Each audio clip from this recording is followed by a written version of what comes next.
اختر الایمان کا کہنا ہے کہ ان کی شاعری ان کی ذات کا اظہار ہے۔ غالباً اس سے ان کی مراد یہ ہے کہ اس دنیا اور اس کے اندر انسانی صورتحال کو جس طرح ان کے ذہن و شعور نے سمجھا ہے، اس کا ادراک کیا ہے، وہی ان کی شاعری کا یا نظموں کا سرچشمہ ہے۔ گرچہ یہ بات کم و بیش سبھی بڑے لکھنے والوں کے متعلق کہی جا سکتی ہے، لیکن جدید اردو نظم کی روایت میں جو چیز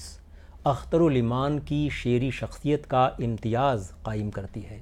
وہ ہے ان کا منفرد طرز احساس اور پیرایہ بیان۔ نظم ہے شرط کا آغاز ہم ان کی بے مثال تخلیق ایک لڑکا سے کر رہے ہیں۔ یہ لڑکا جو استعارہ یا میٹافر ہے انسانیت کے ضمیر کا، اس کی معصومیت کا، جس سے ہم رفتہ رفتہ کنارہ کشی اختیار کر لیتے ہیں، کیونکہ زندگی کی تگ و دو یعنی تلاش روزگار اور ایک دوسرے سے بازی مار لے جانے کی جد و جہد کے دوران ہمیں جو سمجھوتے اور جوڑ توڑ کرنا پڑتے ہیں، ان میں یہ لڑکا مانے آتا ہے، ہمارا راستہ روکتا ہے۔ مگر سوال یہ ہے کہ کیا کبھی اس لڑکے سے کلیتاً آزاد ہوا جا سکتا ہے؟ دیار شرق کی آبادیوں کے اونچے ٹیلوں پر، کبھی آموں کے باغوں میں، کبھی کھیتوں کی میڑوں پر، کبھی جھیلوں کے پانی میں، کبھی بستی کی گلیوں میں، کبھی کچھ نیم مریاں کم سنوں کی رنگ رلیوں میں، سحر دم جھٹ پٹے کے وقت راتوں کے اندھیرے میں، کبھی میلوں میں، ناٹک ٹولیوں میں، ان کے ڈیرے میں، تعاقب میں، کبھی گم تتلیوں کے سونی راہوں میں، کبھی ننھے پرندوں کی نہفتہ خواب گاہوں میں، برہنہ پاؤں جلتی ریت یخ بستہ ہواؤں میں، گریزاں بستیوں سے، مدرسوں سے، خانقاہوں میں، کبھی ہمسن حسینوں میں، بہت خوش کام و دل رفتہ، کبھی پیچاں بگولا سا، کبھی جوں چشم خوں بستہ، ہوا میں تیرتا، خوابوں میں بادل کی طرح اڑتا، پرندوں کی طرح شاخوں میں چھپ کر جھولتا مڑتا مجھے ایک لڑکا،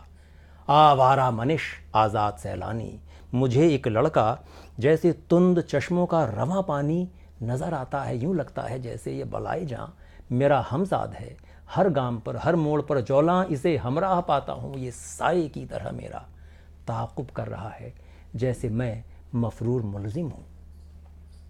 یہ مجھ سے پوچھتا ہے اختر الایمان تم ہی ہو؟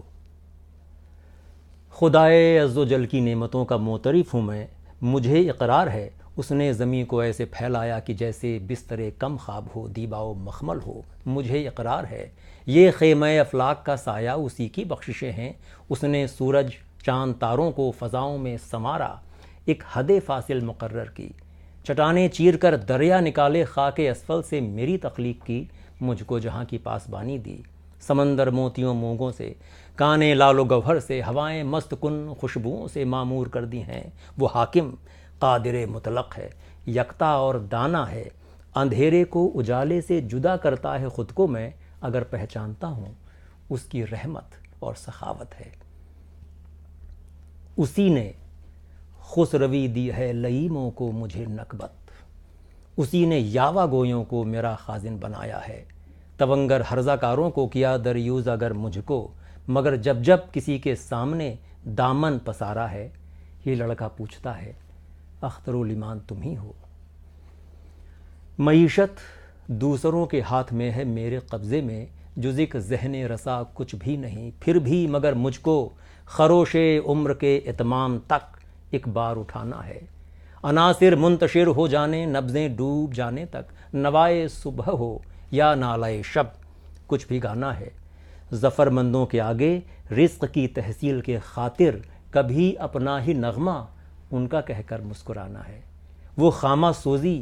شب بیداریوں کا جو نتیجہ ہو اسے ایک کھوٹے سکے کی طرح سب کو دکھانا ہے۔ کبھی جب سوچتا ہوں اپنے بارے میں تو کہتا ہوں کہ تو ایک آبلہ ہے جس کو آخر پھوٹ جانا ہے۔ غرض گرداں ہوں بادے صبح گاہی کی طرح، لیکن سحر کی آرزو میں شب کا دامن تھامتا ہوں جب، یہ لڑکا پوچھتا ہے اختر الایمان تم ہی ہو؟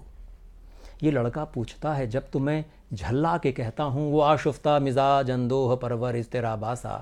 جسے تم پوچھتے رہتے ہو کب کا مر چکا ظالم، اسے خود اپنے ہاتھوں سے کفن دے کر فریبوں کا اسی کی آرزوؤں کی لحد میں پھینک آیا ہوں۔ میں اس لڑکے سے کہتا ہوں وہ شعلہ مر چکا جس نے کبھی چاہا تھا ایک خاشاک عالم پھونک ڈالے گا۔ یہ لڑکا مسکراتا ہے، یہ آہستہ سے کہتا ہے یہ کذب و افترا ہے، جھوٹ ہے، دیکھو میں زندہ ہوں۔